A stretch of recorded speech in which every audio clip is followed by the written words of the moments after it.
Bienvenue à toutes et à tous, c'est Sébastien Bruno-Durand, le créateur du podcast indépendant Parlons de votre mental. Après une première saison avec 20 épisodes, avec des invités issus d'univers très variés, je repars à la rencontre d'incroyables personnalités qui, je l'espère, vous inspireront dans votre quotidien et viendront booster vos ressources psychologiques pour être performants dans vos réalisations personnelles, professionnelles, sportives et vous aideront à être bien dans vos baskets. Nos invités se livreront cette saison à un portrait chinois, parleront des actualités et projets qui les animent et des qualités mentales qu'ils utilisent depuis des années. Soft skills, confiance en soi, motivation, gestion des émotions, gestion des échecs, ainsi que leur capacité à rebondir pour toujours aller plus haut, plus loin, en étant toujours positif. Excellente écoute à toutes et à tous et découvrons avec plaisir notre invité du jour.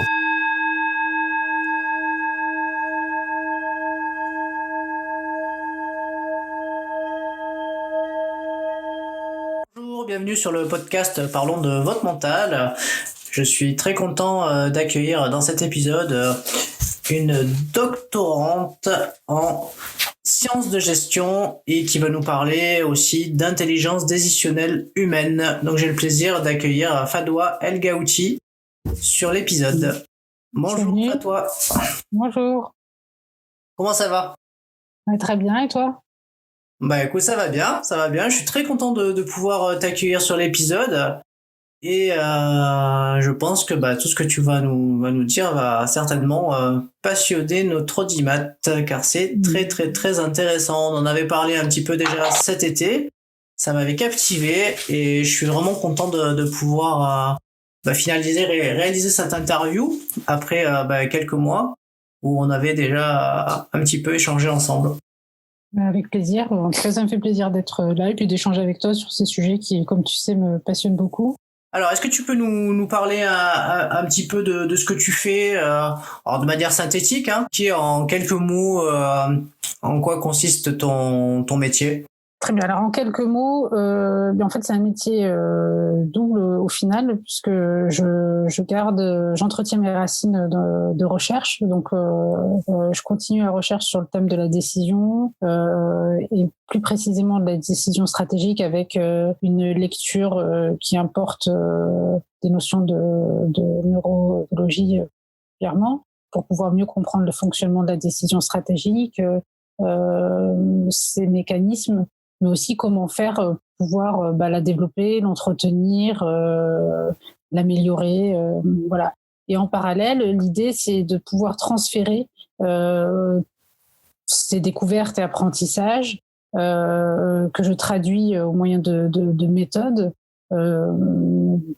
directement au milieu de l'entreprise et de l'organisation, en tout cas à des personnes des décideurs, dirigeants, qui ressentent le besoin de mieux comprendre leur façon de décider, d'une part, mais qui souhaitent aussi améliorer leur performance décisionnelle. Alors, ce qu'on entend par performance décisionnelle, ça peut être quelque chose de très basique, c'est quelque chose qui fera écho à toutes les personnes qui sont sensibles au sport, c'est-à-dire réduire le temps finalement d'exécution, le temps de décision. Mais c'est vrai que c'est quand même encore très rare que des dirigeants se posent la question du temps qu'ils prennent pour pouvoir prendre des décisions. En revanche, ils sont quand même sensibles aux problèmes que peuvent causer certains processus de décision. Et puis évidemment à l'erreur, mais celle-ci, on se rend compte qu'après coup. Mais c'est donc à ce moment-là qu'ils se rendent compte qu'il y a peut-être besoin de s'intéresser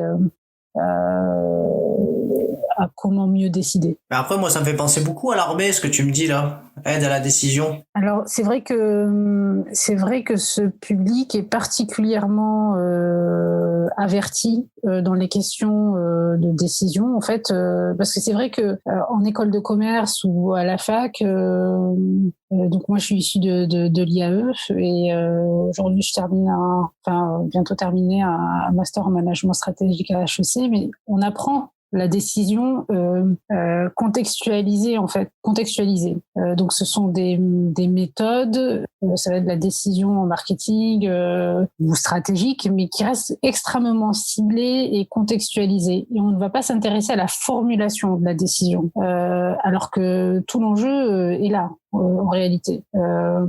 C'est-à-dire que évidemment il y a besoin de méthodes spécifiques à chaque discipline, mais c'est vrai qu'on ne s'intéresse pas beaucoup parce que ça fait pas partie peut-être de la préoccupation de la culture en école de gestion. C'est peut-être pas le but aussi, puisque ce sont quand même des notions qui vont faire appel à des disciplines qui sont plus de l'ordre des sciences humaines, telles que la psychologie ou la neuropsychologie. Là, c'est tout à fait normal de s'intéresser à comment en fait l'esprit humain fonctionne, et à l'armée ou dans d'autres disciplines telles que le sport, eh bien c'est particulièrement important puisqu'il y a extrêmement de tensions, le risque est extrêmement élevé et donc forcément il faut apprendre à décider. Donc c'est pour ça que généralement c'est pas quelque chose de très innovant pour les personnes issues du milieu militaire que de s'interroger sur la façon de décider et de souligner l'importance de se regarder décider en quelque sorte. Ok, très bien. Alors, comme le veut la tradition du podcast, et je sais que tu redoutes mon portrait chinois, d'accord, alors on va aller... c'est pas que je le redoute. Si, tu le redoutes. Je sais que tu le redoutes. Alors je vais être sympa, tu n'auras que quelques petites questions, mais je n'irai pas sur toutes les questions. Alors si tu étais un livre, tu choisirais lequel ? Bien, alors pour le livre, du coup je dirais, alors si j'étais un livre, alors bon, comme tu sais, j'ai besoin de répondre aux questions de façon hyper précise. Alors ce que je dirais plutôt, c'est si je devais choisir un livre, permets-moi de reformuler, de m'approprier ton exercice. Donc si je devais choisir un livre, ce serait celui de Robinson Crusoe, puisqu'il m'intéresse en ce moment particulièrement. Dans le cadre de la préparation des missions que j'organise avec différents intervenants sur le thème de l'instinct de survie, et j'ai trouvé hyper intéressante la forme en fait employée, et une vraie pédagogie finalement d'adaptation à un contexte, à un environnement hostile, et je trouve hyper intéressante l'idée d'utiliser aussi la littérature même pour un public dirigeant. Et puis comme tout ce que je fais, je trouve fascinant le fait de se rendre compte qu'il y a des questions à des problèmes actuels qui ont déjà été abordés il y a bien longtemps, et puis les remettre à jour. Enfin, je trouve ça plutôt... Bon, pour quelqu'un qui était pas à l'aise avec mon portrait chinois, là, voilà, Robinson Crusoe, là, il prend de la place quand même. Oui, écoute. Alors, si tu devais choisir une innovation, tu choisirais laquelle ? Alors, si je devais choisir une innovation, une innovation... Je peux t'aider à la décision, si tu veux. Hein. Oui, je t'en prie. Alors, je sais pas. Alors, je pourrais dire quoi ? Mais en fait, je trouve qu'il y a vraiment plein d'innovations auxquelles on prête pas attention et qui sont hyper importantes. J'ai du mal à me projeter, moi, en tant qu'individu, dans une innovation, mais je dirais la tienne, que... peut-être, non ? Ton innovation, oui, tout à fait. Voilà, je te remercie. Oui, voilà, carrément. Oui, voilà. Voilà, donc, aide à la décision, un outil. Alors, c'est l'intelligence décisionnelle humaine, tout à fait. Et en plus, c'est d'autant plus, c'est d'autant plus vrai que je me reconnais parfaitement. Enfin, c'est vraiment le fruit d'un travail certes de recherche dans le cadre de ma thèse, mais c'est aussi le fruit d'une véritable introspection. En fait, c'est difficile de penser la décision sans se penser soi-même en train de décider, sans réfléchir sur sa façon d'améliorer sa décision. Donc c'est clairement oui.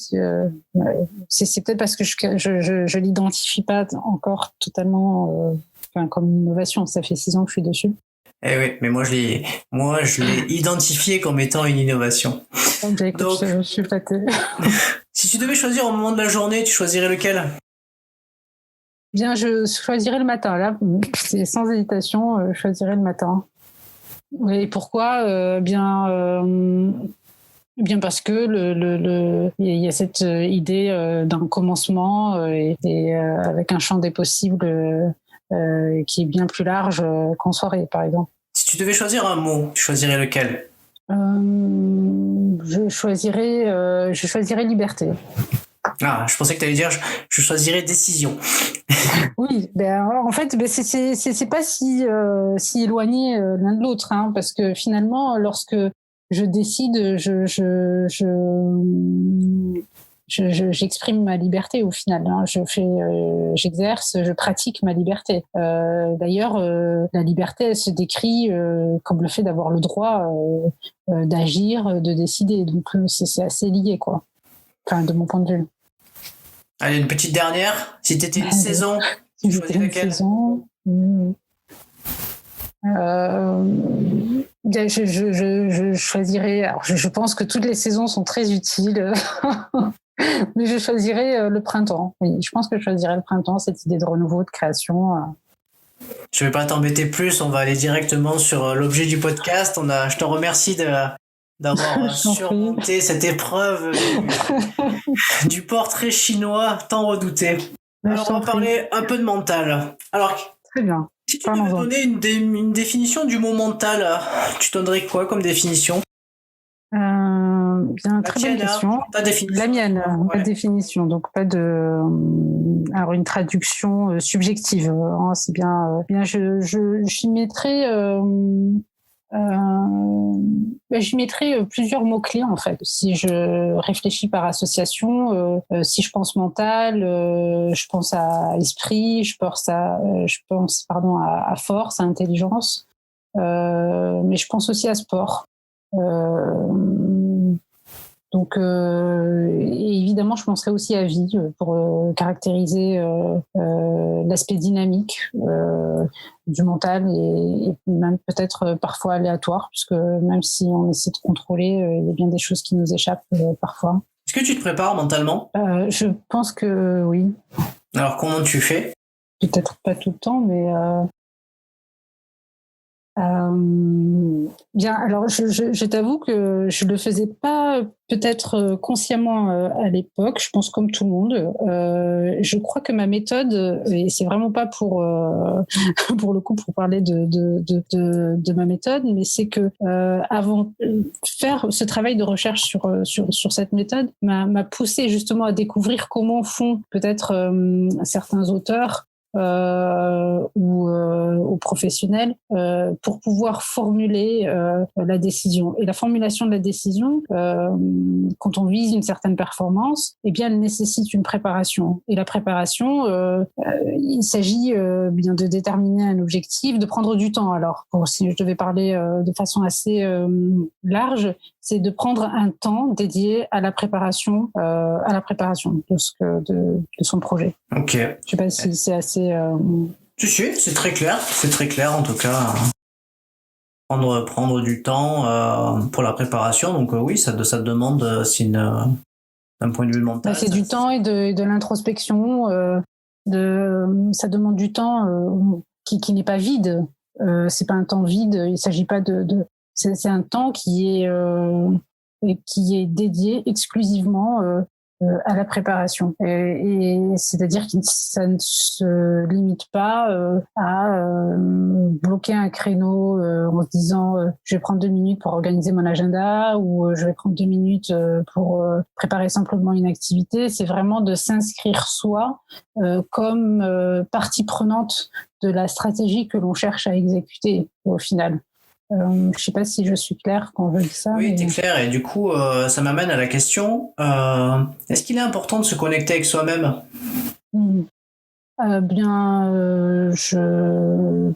Alors, j'étais en train de réfléchir sur le mot connecter, mais je dirais en tout cas, il est important effectivement je sais pas ce que tu mets derrière connecter, mais je pense qu'il est important effectivement de s'écouter, en tout cas, de passer du temps avec soi-même, ça c'est certain, et c'est de s'écouter, voire même pour aller un petit peu plus loin dans la métaphore, c'est de dialoguer au final aussi avec soi pour pouvoir connaître la qualité de son interaction avec l'environnement, avec les autres, et c'est ce qui va me permettre finalement de réajuster ma trajectoire.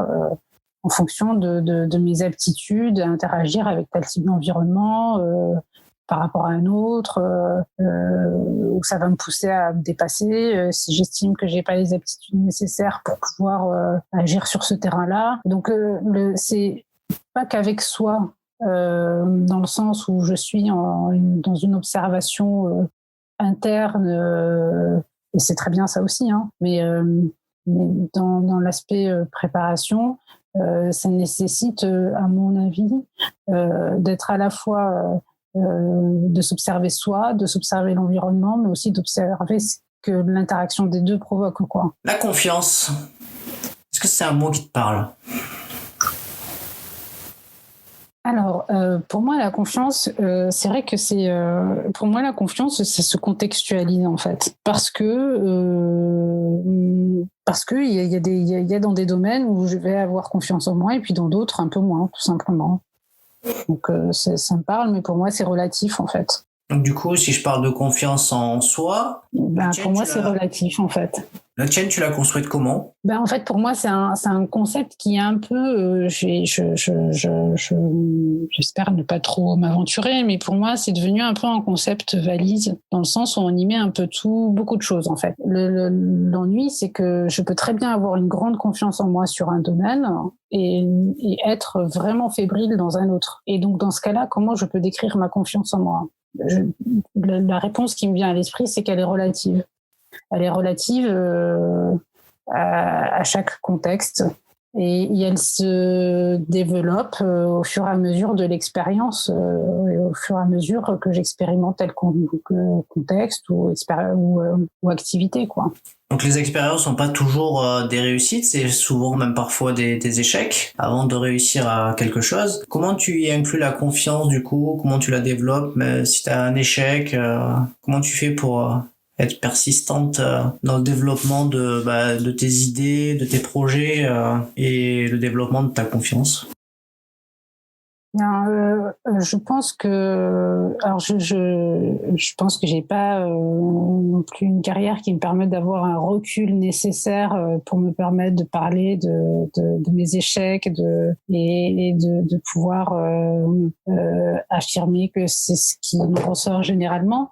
Mais ce que je peux dire, en cohérence avec le fait que la confiance elle est relative, c'est que parfois on peut ne pas avoir confiance en soi et quand même avancer, en fait. On avance avec des doutes, avec de la peur, et c'est au fur et à mesure finalement que je pense, avec la familiarité, avec le fait d'absorber des connaissances, d'être encouragé, que l'exercice devient un peu plus évident au fur et à mesure. Donc, comment? Il faut avancer, en fait, à mon avis, hein. En tout cas, c'est ce que je me dis. Est-ce que tu es quelqu'un de positif? Je pense que oui, hein, je pense qu'il le faut quand on s'investit dans des projets à très long terme, quels qu'ils soient, et puis pas que, mais je pense particulièrement dans les projets à très long terme qui n'apportent pas forcément de preuves que l'on fait les bons choix dès le départ, nécessitent d'être extrêmement optimiste. Parce que l'élan que ça demande exige beaucoup d'énergie, d'investissement, qui a intérêt effectivement à être positif. Est-ce que tu as des techniques pour rester positif? Honnêtement, je ne me pose pas cette question, en fait. Je crois que je vais pas trop m'aventurer. Je me pose pas vraiment cette question d'être. Je dirais. Il y en a quand je me pose la question, du coup, je m'interroge, mais j'essaie de me rappeler peut-être de pourquoi je fais les choses. Le fait de me rappeler pourquoi, ce que ça m'apporte, peut-être que c'est une source de motivation et du coup, ça me permet de voir l'aspect positif des choses. Alors, tu as un projet du coup qui te tient à cœur, du coup, tu es très motivé à le développer. Quelles sont tes sources de motivation? Alors, ma motivation dans ce cas de figure, c'est vraiment de pouvoir apporter quelque chose, en fait, hein. Je pense que quand on se lance dans la recherche ou lorsqu'on crée tout simplement une méthode, un outil, c'est réellement pour pouvoir résoudre un problème et être utile en fait, avoir la sensation que ce que l'on crée facilite la vie de l'autre dans un domaine précis. Donc la sensation que c'est utile, c'est une source de motivation qui se nourrit à force de retour. Est-ce que selon toi, il faut donner un sens à son action? Je pense que oui. Je pense que c'est important. Est-ce que tu te fixes des défis? Bien, je crois que effectivement, je me fixe quand même. Je pense que c'est important, oui. Je me fixe des défis. Je pense que c'est important pour dynamiser un peu le rythme. Est-ce que selon toi, il faut un plan pour réussir? À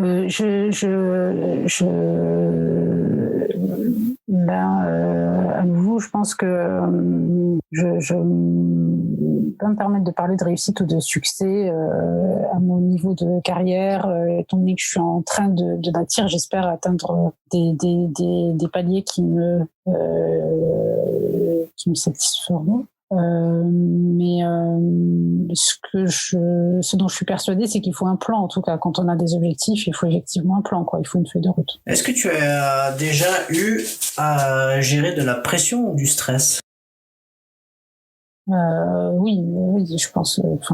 J'ai été dire comme tout le monde, mais oui, effectivement. Alors, comme tout le monde, ça dépend parce qu'il y a des gens qui sont quand même en fonction des aptitudes de chacun. Il y en a qui les gèrent mieux que d'autres. Il y en a qui en ont plus que d'autres en fonction de leurs activités professionnelles ou de leurs activités sportives ou autres. Donc, j'ai bien entendu que ta réponse était oui. Donc maintenant, comment fais-tu pour la gérer? Quels sont les moyens que tu as pour les gérer? Je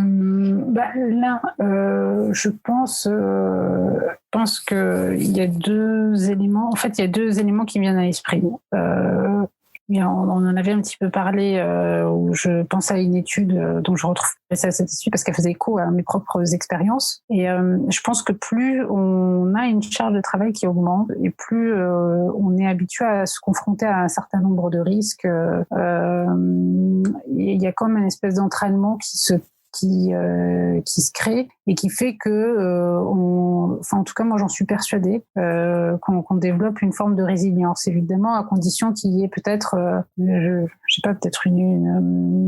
initialement je médite quand même, je médite assez régulièrement, donc il y a des petites techniques peut-être de focus, de respiration qui peuvent effectivement aider les fois où vraiment le stress est trop important. Mais je pense que les deux vont de pair. Est-ce que ton activité te demande d'être très concentré?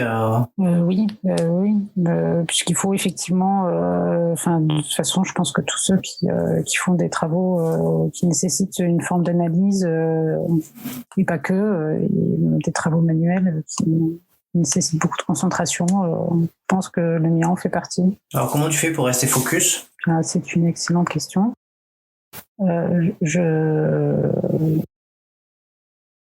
J'organise mon temps. Je pense que il y a le temps et effectivement se respecter le plan que l'on se fixe en fait. Et la préparation et le fait de préparer, d'avoir un plan et d'être fidèle à ce plan, quoi. Je pense que du coup c'est une forme de il faut être. Il n'y a pas de il faut. Je pense que chacun développe des méthodes qui lui vont bien. De mon point de vue, étant donné que j'ai été amenée très rapidement à avoir plusieurs activités en parallèle, le respect du plan est très rassurant et permet de se concentrer sereinement dans chaque activité. Alors évidemment, il y a des fois c'est difficile de respecter le plan à 100% parce qu'il y a des aléas, il y a mais le reste du temps, oui, je pense que ça c'est un levier. C'est un levier important, en tout cas pour moi. Pareil que pour avoir une force mentale, il faut rien lâcher. Tu en penses quoi? Alors pour avoir une force mentale, il faut rien lâcher. Je sais pas qu'est-ce qui est générateur de quoi, parce qu'on pourrait aussi dire que ceux qui ne lâchent pas, ils ne lâchent pas parce qu'ils ont une force mentale. Je vais repartir sur mon idée. Je crois beaucoup à cette idée d'entraînement. Je pense que lorsqu'on s'habitue justement à se fixer d'abord des objectifs qui sont pas très élevés, de façon à s'habituer en fait à atteindre ces objectifs, et puis graduellement élever la difficulté pour s'habituer justement à ne rien lâcher. Alors certainement qu'il y a certaines personnes qui sont un peu plus déterminées ou que d'autres. Il y a toujours des différences individuelles. Seulement, je crois beaucoup aussi en l'entraînement. Et donc, lorsqu'on est face à soi, j'en reviens à la même idée qui est la préparation, le plan, et puis s'imposer régulièrement une évolution en fait dans le degré de difficulté, ne pas y aller directement pour ne pas se décourager, quoi. Ne pas aller directement dans la difficulté pour pas se décourager. Tout à l'heure, tu me parlais d'une émission dans laquelle tu intervenais. Tu peux m'en dire 2 mots? Oui, alors j'organise une émission. J'organise une émission sur l'instinct de survie qui sera co-animée avec un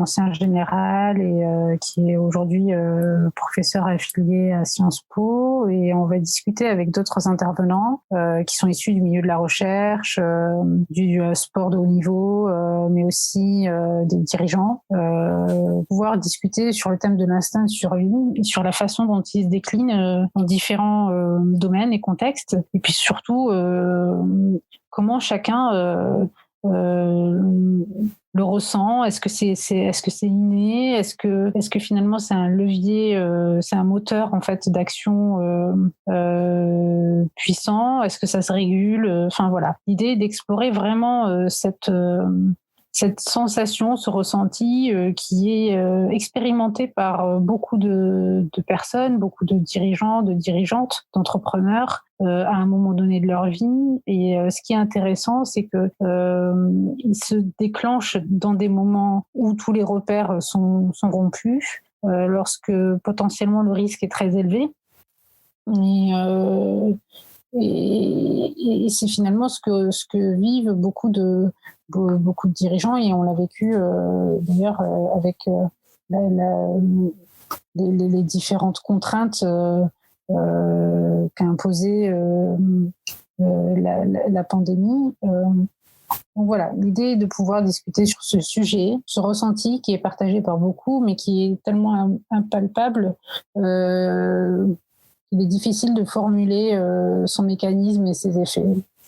Comment on peut aller suivre cette émission? On peut suivre ma page. Je publierai en fait le lien dès qu'elle sera en fait diffusée. En fin d'année. Il y avait eu d'autres émissions, il me semble, auparavant, non? Oui, tout à fait. Alors elles sont disponibles sur ma page. La première, c'était Décideurs et décisions en crise, avec les mêmes. En fait, le principe de l'émission est un peu le même avec ma méthode. C'est de la pluridisciplinarité autour d'un concept ou d'un phénomène, d'une notion qui est partagée par tous, mais qui est lue de façon différente, parce qu'on a tous un regard différent sur les choses. Et l'idée est d'essayer de faire quelque chose qui est un peu différent de ce que l'on retrouve habituellement dans les réseaux, c'est-à-dire de proposer des vérités, pas forcément des vérités, mais disons une vision des choses par individu. Là, l'idée, c'est de faire se rencontrer des expertises. C'est pas que des opinions, c'est pas un débat d'opinion, c'est vraiment des expertises qui se rencontrent et qui vont apporter chacun d'entre eux de la lumière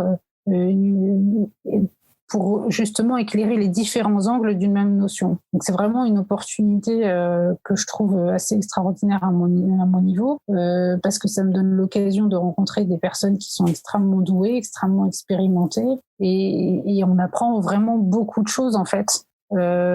C'est vraiment assez exceptionnel de pouvoir faire se rencontrer tout ce monde donc au même moment autour d'une même notion. C'est comme si on avait, on pouvait voir cette notion un peu comme un objet et le voir sous différents angles. Et ça permet de cultiver le doute, la nuance.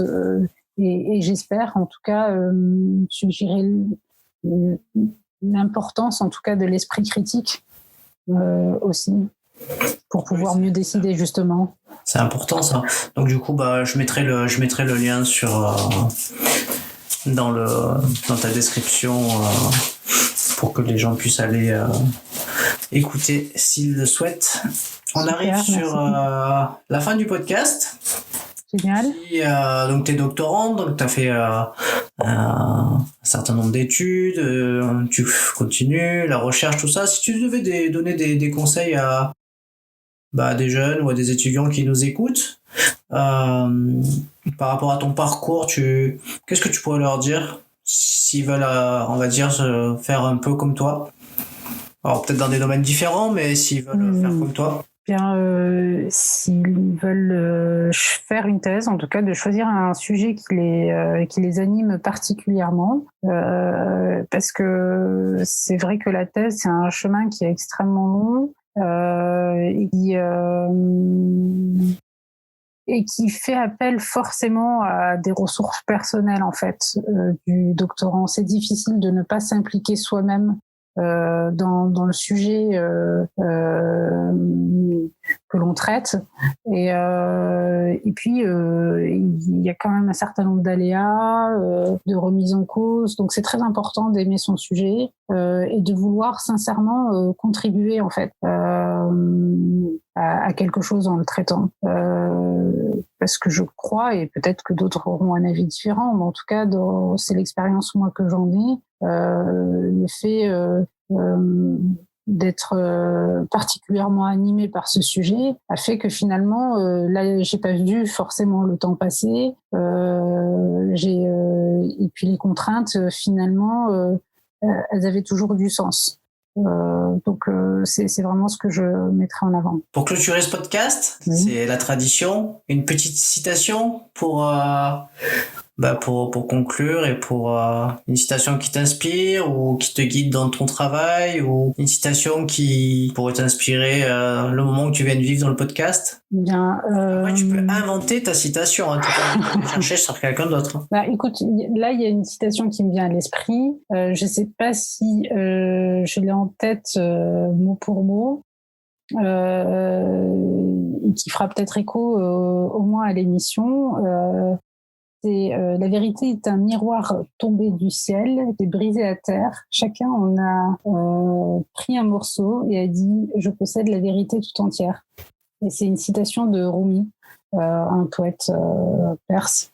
Et je trouve que c'est une très belle illustration de ma volonté de rassembler un peu ces morceaux autour de cette émission, et voir finalement imaginer à quoi ressemblait peut-être le miroir tout entier avant qu'il se brise à terre. Bon, merci beaucoup Fadwa. Je te remercie pour le temps que tu as accordé pour le podcast. Merci à toi. Je suis ravi d'avoir pu venir te rencontrer et échanger sur le sujet qui te passionne, la décision. Avec plaisir. Et écoute, on ira suivre en tout cas l'émission qui arrivera bientôt. Et je te dis encore merci. Et puis à très bientôt. À très bientôt. C'était Fadwa El Gouti, doctorante en intelligence décisionnelle humaine, pour l'épisode 8 du podcast Parlons de votre mental. J'espère que notre invité du jour vous aura inspiré. Je vous donne rendez-vous la semaine prochaine pour aller à la rencontre d'un ou d'une nouvelle invitée. Je vous souhaite à toutes et à tous une bonne semaine.